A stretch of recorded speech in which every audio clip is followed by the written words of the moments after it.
हम आज एक बार फिर आधुनिक बैंकिंग प्रणाली और मुद्रा व्यवस्था को फिर से समझने का प्रयास करेंगे। जब हम कहीं खरीदारी करने जाते हैं तो क्या होता है, पैसे खर्च होते हैं या वस्तुएं, और हमें बैंकों की आवश्यकता क्या है। हम आज इन्हीं सब प्रश्नों का उत्तर जानने का प्रयास करेंगे। जब हम कहीं खरीदारी करने जाते हैं, मान लीजिए हमने किसी बाज़ार में जाके केले खरीदे 100 रुपये के, तो इसमें क्या होता है, हम 100 रुपये केले वाले को दे देते हैं और केले वाला उतने रुपए के केले हमको प्रदान कर देता है।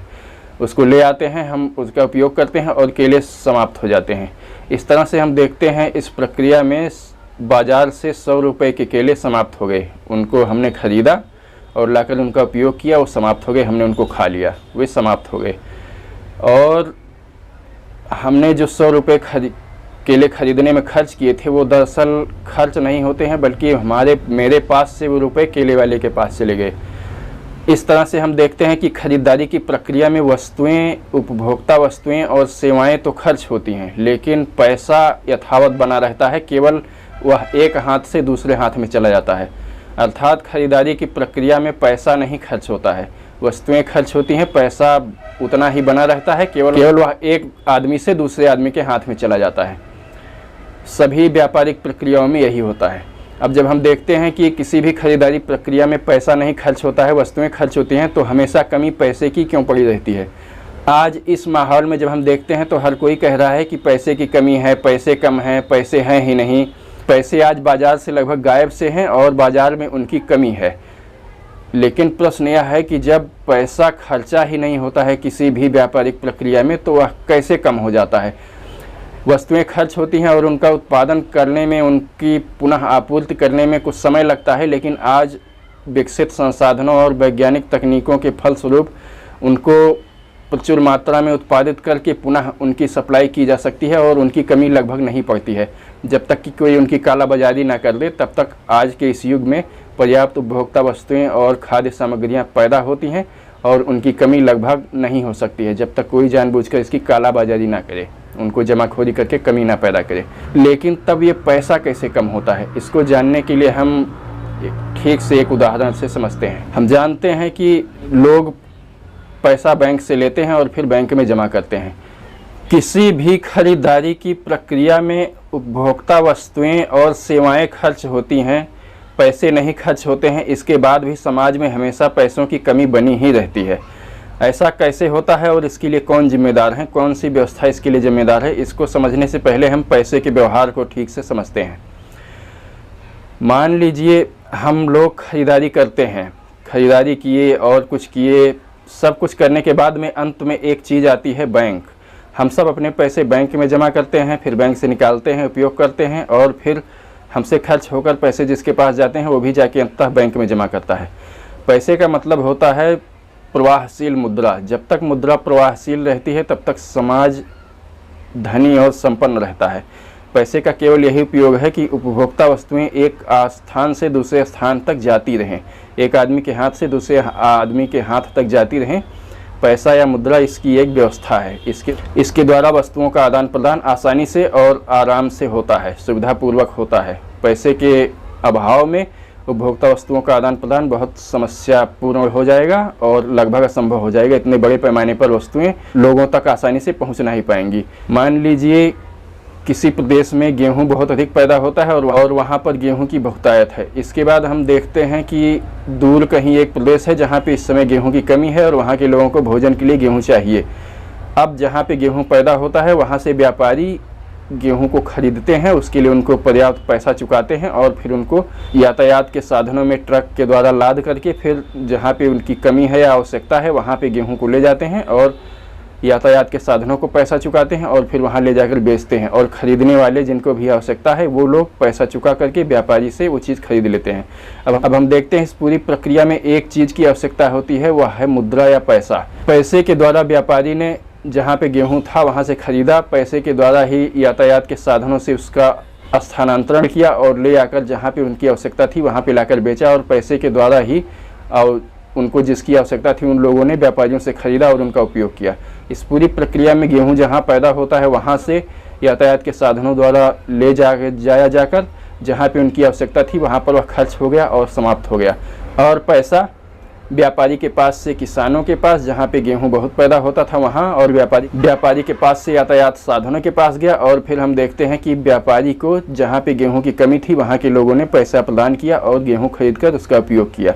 इस पूरी प्रक्रिया में पैसा इधर से उधर हुआ, लेकिन गेहूं जहाँ से पैदा होता है वहाँ से जहाँ पे उसकी आवश्यकता थी वहाँ पे गया और लोगों ने उसका उपयोग कर लिया, मतलब गेहूं यहाँ ख़त्म हो गया।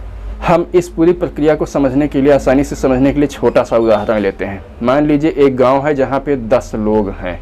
उन 10 लोगों के पास 10-10 रुपये हैं। इस तरह से उस गांव में 100 रुपये हैं और वे 10 लोग अलग अलग अपना काम या व्यापार करते हैं। अब मानते हैं उनमें से एक आदमी सेब बेचता है और उसके पास 5 सेब हैं। उन 10 लोगों में से एक आदमी के पास 5 सेब हैं और वह उनको बेचता है, उसके पास 10 रुपये हैं। अब एक आदमी आता है और उससे कहता है हमें सेब दे दो, और वो 5 सेब 10 रुपये के हैं। एक आदमी 10 रुपये लेकर आता है और उस आदमी से कहता है सेब वाले से कि हमको सेब दे दो, और वह 5 सेब 10 रुपये के ले लेता है। अब खरीदने वाले आदमी के पास से 10 रुपये चले गए सेब के विक्रेता के पास और उसके पास 20 रुपये हो गए और इसके पास कोई रुपए नहीं रह गए और यह 5 सेब लेके आता है और अपने घर परिवार वालों के साथ मिलकर खा लेता है। अब हम देखते हैं इस गांव में 5 सेब जो थे सेब वाले के पास, ये ख़त्म हो गए या खरीदने वाले के पास चले गए और उसने उनका उपयोग कर लिया और वो ख़त्म हो गए। लेकिन इस पूरे गांव में जो 100 रुपये थे वो 100 रुपये यथावत पहले की तरह बने रह गए। केवल परिवर्तन यह हुआ कि सेब खरीदने वाले के पास से 10 रुपये जाकर सेब बेचने वाले के पास चले गए, बस। बाकी गांव में पूरे 100 रुपये पहले की तरह ही बने रह गए।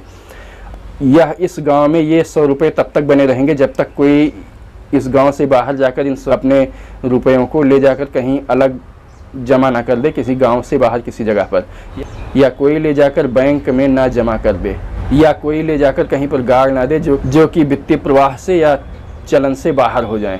तब तक ये 100 रुपये गाँव में बने रहेंगे, चाहे जितनी व्यापारिक गतिविधियाँ हों, लेकिन ये 100 रुपये एक आदमी के हाथ से दूसरे आदमी के हाथ में जाते रहेंगे और वो खर्च नहीं होंगे।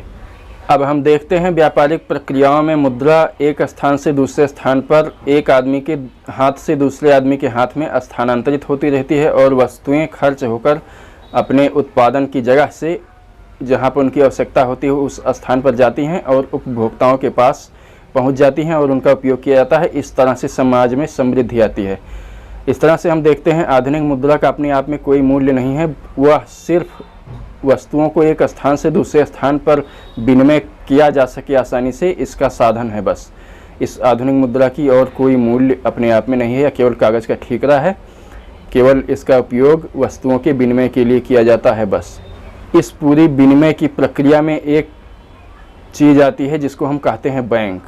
वस्तुएं एक आदमी के हाथ से दूसरे आदमी के हाथ में आती जाती रहें, यह तो ठीक होता है, लेकिन बैंकों की हमें कोई भी आवश्यकता नहीं होती है। लेकिन ये बैंक लोगों को लगता है कि बैंक होते हैं ताकि लोग अपनी आमदनी को या इनकम को, पैसों को ले जाकर बैंक में जमा कर दें और उनको कोई चुरा ना सके, वे चोरी ना हो सकें। लेकिन दरअसल बैंक हमारी इस व्यापारिक प्रक्रिया में हमारी आमदनी को नियंत्रित करते हैं और बहुत ही भयंकर छल प्रपंच वाली भूमिका इनकी होती है।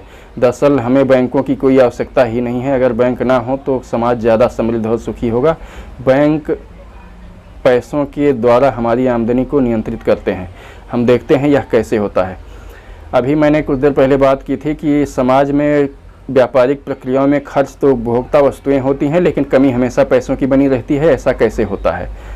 ये बैंक इसे करते हैं जादुई तरीके से। हमने एक गांव का उदाहरण लिया था जिसमें 10 लोगों के पास 10-10 रुपये थे। इस तरह से पूरे गांव में 100 रुपये थे। ये रुपये उस गांव में कैसे आए होंगे प्रचलन के लिए? पहली बार ये रुपये उस गांव में प्रचलन के लिए आए होंगे जब किसी ने उनको कर्ज लिया होगा बैंक से। तब बैंकों ने उनको 100 रुपये कर्ज दिए होंगे और इस तरह से उस गांव में मुद्रा प्रचलन के लिए जारी की गई थी। ये मुद्रा प्रचलन के लिए देश और समाज में कर्ज के रूप में जारी की जाती है, या हम इस गांव के छोटे से उदाहरण से आसानी से समझ सकेंगे। अब लोग ले आते हैं 100 रुपया कर्ज पे। बैंक कहते हैं कि साल भर के अंत में ब्याज सहित हमको वापस करोगे। हम उदाहरण के लिए साल मान लेते हैं कि 1 साल के अंत में वो ब्याज सहित उनको वापस लेंगे। इस शपथनामे पर 100 रुपये जारी कर देते हैं।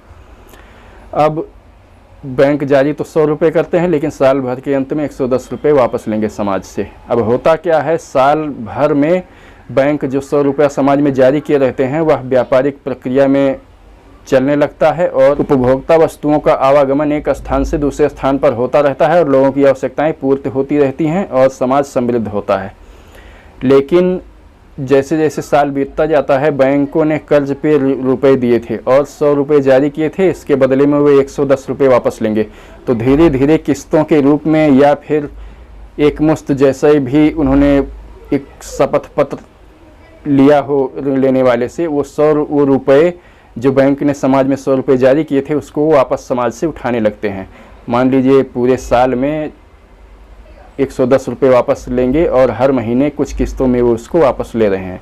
उदाहरण के लिए हम आसानी से समझने के लिए मान लेते हैं कि एक साल के अंत में उनको 120 रुपये लेने थे वापस और हर महीने वे 10-10 रुपये लेंगे। इस तरह से साल भर में वो 120 रुपये वापस ले लेंगे। अब समाज में 100 रुपये ही जारी किए गए हैं, लेकिन 120 रुपये बैंक वापस लेंगे, जिनमें से 20 रुपये ब्याज के होंगे जो कि जारी ही नहीं किए गए हैं समाज में। इनकी सदैव कमी रहेगी। अगर ऋण लेने वाले उन समस्त रुपयों को बैंक को वापस कर दें तो भी ये ब्याज के 20 रुपये वापस करने असंभव है और किसी न किसी के धन संसाधन पर बैंक का कब्जा हो जाएगा। इस तरह से ये हमें लूटते हैं। अब हम इस तरह से देखते हैं कि बैंकों ने 100 रुपये दिए थे ऋण पर और शपथ पत्र पर साइन कराया था कि हम हर महीने 10-10 रुपये 1 साल तक वापस लेंगे और इस तरह से हम अपने ये रुपये वसूल करेंगे। अब हम देखते हैं समाज में 100 रुपये जारी किए गए थे व्यापारिक गतिविधियों के लिए, लेकिन उन 100 रुपयों में से हर महीने 10 रुपये बैंक वाले वापस ले रहे हैं और इस तरह से जैसे जैसे समय व्यतीत होता जाता है वो 100 रुपये समाज में कम होते जाते हैं और ये रुपये समाज से बैंक के पास पहुंचते जाते हैं और लगभग 10 महीने पूरे होते होते वो संपूर्ण 100 रुपये बैंक के पास पहुंच गए होते हैं।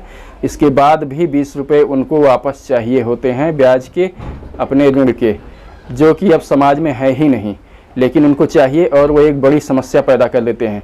इस स्थिति में हम देखते हैं समाज के पास पैसों की कमी हो गई है। पैसा जो कि विनिमय के पूरी प्रक्रिया के दौरान, व्यापारिक प्रक्रिया के दौरान कहीं भी खर्च नहीं होता है, केवल उपभोक्ता वस्तुएं खर्च होती हैं।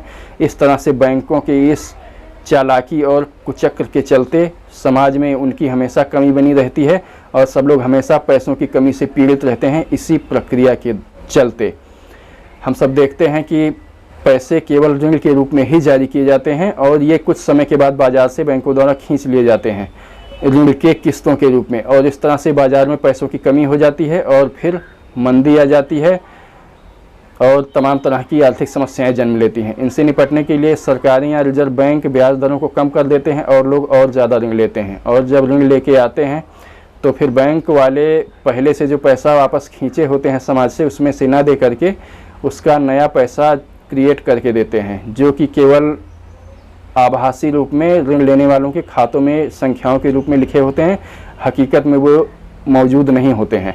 एक समाज या देश में जितना भी पैसा बैंक द्वारा जारी किया गया होता है उसका बहुत कम प्रतिशत नोटों और सिक्कों के रूप में उपलब्ध होता है। उन मुद्राओं या पैसों का बहुत ज़्यादा प्रतिशत इलेक्ट्रॉनिक फॉर्म में मौजूद होता है, जो लोगों के खातों में संख्याओं के रूप में लिखे होते हैं, वो हकीकत में मौजूद ही नहीं होते हैं। केवल बैंक द्वारा जादुई तरीके से ऋण के रूप में देते समय पैदा कर दिए जाते हैं नए पैसे। अब बैंक ने समाज से 100 रुपये खींच लिए हैं। जब ब्याज दर सस्ती हो जाती है तो गांव वाले फिर ऋण लेने जाते हैं और बैंक वाले सस्ती दरों पर उनको ऋण देते हैं और इस तरह से अधिक पैसा वो बना देते हैं, जिससे समाज में महंगाई आ जाती है और मुद्रा का अवमूल्यन होता है। हम देखते हैं कि समाज में मान लीजिए 5 सेब हैं और इस समय उन 5 सेबों की कीमत 10 रुपये है। लोग अपनी आवश्यकता अनुसार इनका खरीद कर प्रयोग करेंगे, लेकिन बैंक फिर किसी को ऋण देते हैं और वह 100 रुपये ऋण लेकर आता है। अब व्यापारिक प्रक्रियाओं के दौरान वह उन 100 रुपयों का उपयोग करता है और कई लोगों के पास फिर रुपए हो जाते हैं। अब मान लीजिए उन सब लोगों को, ज़्यादा लोगों को सेब की डिमांड है, तो इस तरह से सेब की डिमांड ज़्यादा हो जाएगी और उसकी कीमत फिर महंगी हो जाएगी ज़्यादा डिमांड होने की वजह से। इस तरह से बैंक नए पैसे बना करके मुद्रा का अवमूल्यन करते हैं और ब्याज पर, ऋण पर दिए गए पैसों को वापस ऋण की किस्तों के रूप में या एक मुश्त बाजार से वापस ले लेते हैं, जिससे समाज में पैसों की कमी हो जाती है। इस तरह से हम देखते हैं कि बैंक किस तरह से जादुई पूर्ण तरीके से उस चीज़ या मुद्रा जो कि व्यापारिक प्रक्रियाओं के दौरान कभी खर्च ही नहीं होती है, उसकी कमी कर देते हैं और इस तरह से वस्तुओं या सेवाओं की आभासी कमी पैदा हो जाती है। लोग आवश्यकता होने पर भी उनको खरीद नहीं सकते, व्यापारी उनको बेच नहीं सकते, क्योंकि उनको बदले में लेने के लिए या चुकाने के लिए मुद्रा की कमी रहती है। और इस तरह से ये लोग हमारी आमदनी को नियंत्रित करते हैं और हमें ठगते और छलते हैं। इन बैंकिंग प्रक्रियाओं के दौरान भारत को विदेशियों ने इतना ठगा है कि इस पूरी बैंकिंग प्रक्रिया के चक्र के दौरान आज भारत के पास बहुत कम सोना रह गया है। पहले तो सोना अंग्रेज लूट ले गए थे, उसके बाद जो कुछ बचा खुचा सोना था उसको इन बैंकिंग प्रक्रियाओं के द्वारा, बारंबार बैंकिंग चक्र के द्वारा भारत से लूट करके विदेश ले जाया जा चुका है और अब बहुत कम ही सोना हमारे देश में बचा हुआ होगा। यह इस मुद्रा प्रणाली का बहुत बड़ा खेल है। इस तरह से हम देखते हैं कि व्यापारिक गतिविधियों में या आर्थिक प्रक्रियाओं में बैंक एक अवांछित संस्था है। पैसा समाज में लगातार प्रवाहित होता रहना चाहिए, तभी समाज में समृद्धि आती है, लेकिन बैंक पैसे को स्थिर करके रख लेते हैं अपने पास। हमको समझ में नहीं आता है कि बैंक की आवश्यकता हमें क्यों है। पैसा सरकार जारी करे, समाज में आए और लोग उसका उपयोग करें और समाज में आर्थिक गतिविधियां चलती रहें, यहाँ तक तो समझ में आता है। लेकिन ये बैंक बीच में कहाँ से आ जाते हैं, यह समझ में नहीं आता है। जब विदेशों में बैंकिंग व्यवस्था की स्थापना हुई थी तब भी उन लोगों को यह मालूम था कि हम लोगों की आमदनी को नियंत्रित करके उनको अपरोक्ष रूप से गुलाम बनाएंगे। इसी उद्देश्य को लेकर बैंकों की शुरुआत की गई थी। सबसे पहला बैंक था ब्रिटेन का बैंक ऑफ इंग्लैंड, जो किसी रथचाइल्ड नामक व्यक्ति द्वारा चलाया गया था। और उसी तरह से दूसरा बैंक था अमेरिका का फेडरल रिजर्व बैंक। यह भी इन्हीं सब कुत्सित उद्देश्यों को लेकर शुरू किया गया था। जनता में इनका प्रचलन कराया गया। जनता को बताया गया कि आपके पैसे घर पे रहते हैं तो चोर उचक्कों द्वारा लूट लिए जाते हैं। और मुझे तो अब लगता है कि इन्हीं बैंकिंग व्यवस्था में जुड़े लोगों के द्वारा ही लोगों के घरों में रखे हुए पैसे की और भी ज़्यादा लूट मार कराएगी, ताकि लोग विवश होकर पैसे को बैंकों में रखना शुरू कर दें। उनको बताया गया कि आप अगर बैंकों में रखेंगे तो आपको एक तो ब्याज मिलेगा और उसके बाद में आपके पैसे सुरक्षित भी रहेंगे, लूट मार उनकी नहीं की जा सकती, वे चोरी नहीं किए जा सकते। और सरकार को बताया गया कि आप अपना पैसा खुद मत छापिए, बल्कि हम बैंकों को पैसा छापने और जारी करने का अधिकार दे दीजिए और आप भी पैसे की आवश्यकता होने पर हमसे कर्ज के रूप में लेंगे और उस कर्ज को चुकाने के लिए टैक्स लगाएंगे जनता पर। अब टैक्स को स्वीकृत कराने के लिए जनता को यह समझाया गया कि टैक्स की सर्वप्रथम शुरुआत ब्रिटेन में हुई थी और उनमें जनता को यह समझाया गया कि टैक्स जिस तरह से रॉबिन हुड था, वह धनी लोगों का पैसा चुरा कर या छीन कर या लूट कर फिर गरीबों में बांट दिया करता था, उसी तरह से हम लोग धनी लोगों से टैक्स के रूप में पैसा ले करके और उसको गरीबों के लिए योजनाएं बनाएंगे, उनके लिए कल्याणकारी योजनाएं बनाएंगे और उनमें बांट देंगे। इस तरह से समाज में आर्थिक समानता आएगी। यह कह के टैक्स प्रक्रिया की शुरुआत की गई थी, तब जाके यह बिल ब्रिटेन में पास हो पाया था और पूरे संसार में धीरे धीरे इसी पद्धति को अपनाया गया। लेकिन ये धनी लोग जिन पे टैक्स लगाकर गरीबों में बांटने का दावा या उद्देश्य के साथ या झुंझुना पकड़ा कर इस टैक्स व्यवस्था की शुरुआत की गई थी, धनी लोगों ने कॉरपोरेशन और इस तरह की तमाम संस्थाओं का निर्माण किया और वह टैक्स देने से बच गए। उन लोगों के पास ताकत थी और लोकतंत्र जब शुरू हुआ तो लोकतांत्रिक पार्टियों को चुनाव लड़ने के लिए और अन्य राजनीतिक गतिविधियों के लिए पैसे की आवश्यकता होती थी, तो ये कॉरपोरेशन और बड़ी बड़ी कंपनियां या धनी लोग इनको पैसा देते थे और फिर उसके बदले में अपने हित के अनुसार योजनाएं बनवाते थे। इस तरह से हम देखते हैं कि बैंक धीरे धीरे अपना आर्थिक शिकंजा लोगों पर और भी ज़्यादा कसते जा रहे हैं। आखिर हम ठीक से सोचें तो बैंक हैं क्या? उनमें दरअसल वह एक तरह की व्यवस्था है जहाँ पे हम लोग अपना पैसा रखते हैं। हम लोग अपना पैसा अगर उचित समझते हैं तो बैंक में रखें या कहीं और रखें या किसी भी तरह से रखें, ऐसे कई विकल्प हैं रखने के। लेकिन अब धीरे धीरे ये सारे विकल्प सीमित किए जा रहे हैं और पैसा सिर्फ बैंकों में ही रखा जा रहा है। लोग वहाँ पे रखना सुरक्षित भी समझते हैं, लेकिन सिर्फ पैसा बैंकों में रखने के इस निर्णय के चलते बैंक धीरे धीरे लोगों पर शिकंजा कसते जा रहे हैं और फिर धीरे धीरे ऐसे नियम बनाते जा रहे हैं जो उपभोक्ताओं या ग्राहकों के लिए बिल्कुल ही हितकारी नहीं है। जैसे अपना ही पैसा उसमें निकालने के लिए लिमिट लगा दी जाती है कि आप महीने में 5 बार से अधिक नहीं निकाल सकेंगे, नहीं तो ये कट जाएगा, वो हो जाएगा। और भी ऐसे अजीब व गरीब नियम हैं कि आपका चाहे जितना पैसा उसमें बैंक में जमा हो, लेकिन अगर कोई आपदा होती है, किसी तरह से बैंक फेल होता है या ऐसी कोई भी दुर्घटना होती है, तो सिर्फ बैंक आपके 1 लाख रुपए तक का ही जिम्मेदार होगा। वह आपको 1 लाख रुपए ही वापस करने के लिए बाध्य होगा। आपके चाहे करोड़ों रुपए जमा हों, लेकिन अगर बैंक फेल होता है या ऐसी कोई दुर्घटना होती है तो आपके सिर्फ 1 लाख रुपया वापस करने के लिए बैंक उत्तरदायी होगा। शायद इधर सरकार ने इस लिमिट को बढ़ाकर 5 लाख कर दिया है, लेकिन फिर भी यह बहुत संतोषजनक स्थिति नहीं है। आखिर वह पैसा हमारा ही होता है, हम ही अपने रखे हुए पैसे के लिए फिर कुछ नहीं कर सकते हैं अगर बैंक फेल होता है तो। अभी हमने महाराष्ट्र के 1-2 कॉरपोरेशन बैंकों के बारे में देखा था जिसमें ऐसी स्थिति आई थी। लोगों के करोड़ों लाखों रुपए जमा थे, लेकिन वो एक लिमिट से अधिक पैसे नहीं निकाल सकते थे और बड़ी समस्या उसमें आ रही थी। अब पता नहीं क्या हुआ, लेकिन इस घटना की शायद मीडिया ने कवरिंग करना बंद कर दिया या क्या हो, भगवान ही जाने। इस तरह से हम देखते हैं बैंक सिर्फ पैसा जमा करने की संस्था ही है, लेकिन उन्होंने धीरे धीरे लोगों पर शिकंजा ऐसा कस लिया है कि लोग उनकी अपरोक्ष गुलामी में और भी अधिक गंभीरतापूर्वक फंसते जा रहे हैं। दरअसल बैंकिंग सिस्टम की और इन बैंकों की वित्तीय या व्यापारिक व्यवस्था में कोई भी आवश्यकता नहीं है।